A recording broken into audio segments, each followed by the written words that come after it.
Bismillahirrahmanirrahim. Assalamualaikum warahmatullahi wabarakatuh. Nama saya Wiwi Suryanti. Saya akan menyampaikan penugasan kelompok yang berjudul Kekuatan Konteks Sosial. Yang pertama, saya akan menyampaikan tentang kaitan antara konteks lokal sosial budaya dan pemikiran KHD dengan tepat.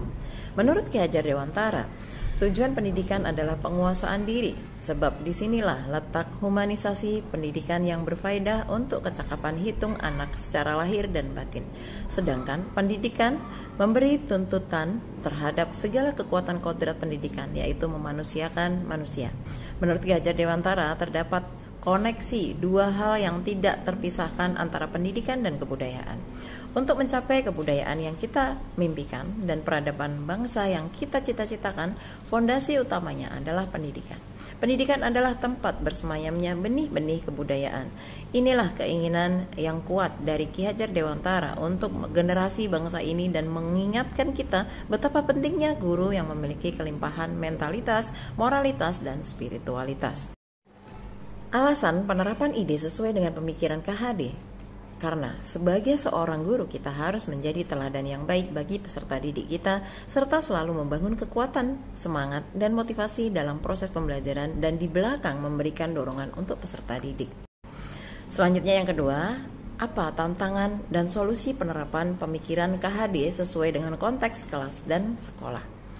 Pendidikan adalah tempat bersemayamnya benih-benih kebudayaan yang hidup dalam masyarakat. Pendidikan dan pengajaran merupakan usaha persiapan dan persediaan untuk segala kepentingan hidup manusia, baik dalam hidup bermasyarakat maupun hidup berbudaya dalam arti yang seluas-luasnya. Gagasan pemikiran Ki Hajar Dewantara, yaitu semboyan beliau, Ing Ngarso Sung Tulodo, Ing Madya Mangunkarso, dan Tuturi Handayani, yang artinya di depan memberi teladan, di tengah membangun kekuatan, dan terus berkarya, di belakang memberi dorongan. Demonstrasi hasil penerapan pemikiran KHD, yaitu peserta didik harus diberikan pendidikan sesuai dengan kodrat alam dan kodrat zaman. Kodrat alam berkaitan dengan isi dan irama, sedangkan kodrat zaman berkaitan dengan keterampilan abad ke-21. Tantangan dari penerapan pemikiran KHD melaksanakan pembelajaran sesuai dengan kodrat alam dan kodrat zaman dan menjadi teladan, penyemangat, dan pendorong untuk peserta didik. Sedangkan solusi dari penerapan pemikiran KHD menguasai keterampilan abad 21, memilih metode belajar yang menyenangkan dalam pembelajaran dan memahami karakter peserta didik serta bermain sambil belajar karena bermain merupakan kodrat anak. Selanjutnya, kekuatan konteks sosiokultural dari daerah kita yang sejalan dengan pemikiran KHD. Yang pertama, nilai gotong royong. Contohnya membantu tetangga yang sedang kena musibah, kemudian kerja bakti membersihkan lingkungan tempat tinggal. Kemudian yang kedua, nilai kekerabatan dan kekeluargaan. Contohnya membantu tetangga yang sedang hajatan dengan memberikan bahan makanan, uang, ataupun bantuan tenaga. Yang ketiga, nilai kebermanfaatan dan saling memberi. Contohnya tradisi cucurak, yaitu bersenang-senang yang diekspresikan dengan menyantap makanan bersama keluarga, sahabat, atau kolega. Kearifan lokal khas masyarakat Bogor yang hingga kini masih dilakukan secara turun-temurun terjadi di akhir bulan Sya'ban untuk menyambut datangnya bulan Ramadan. Yang keempat, nilai menghormati leluhur. Contohnya yang pertama, sebelum bulan Ramadan biasanya masyarakat melakukan ziarah kubur ke makam leluhurnya atau anggota keluarga yang telah meninggal. Kemudian yang kedua, ziarah kubur ke makam wali-wali di berbagai tempat untuk mendoakan arwah mereka.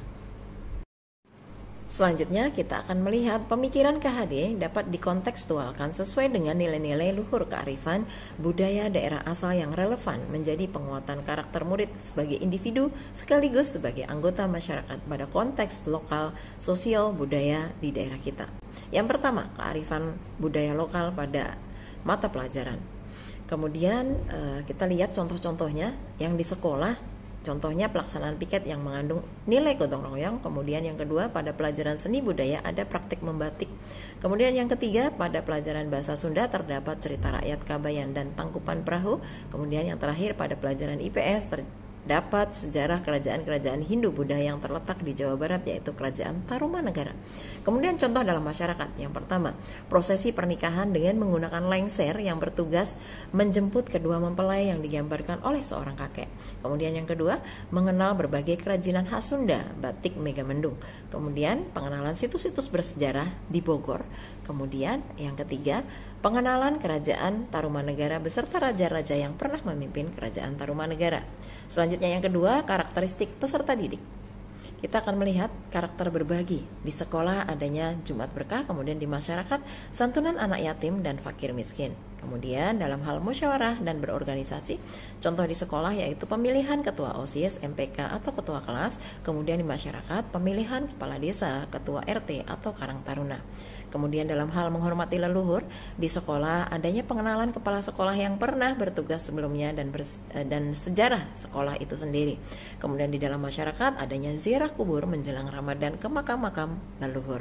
Yang terakhir, karakter kebinekaan global atau menghormati tamu. Ini di sekolah contohnya menyajikan tari merak atau angklung untuk menyambut tamu yang datang. Kemudian dalam masyarakat adanya kesenian suling, jaipong dan sebagainya.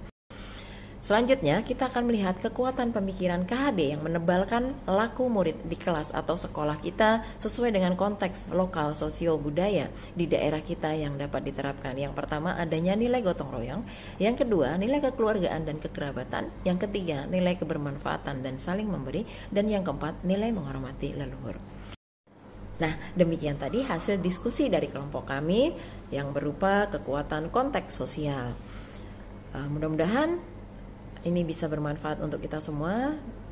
Wassalamualaikum warahmatullahi wabarakatuh.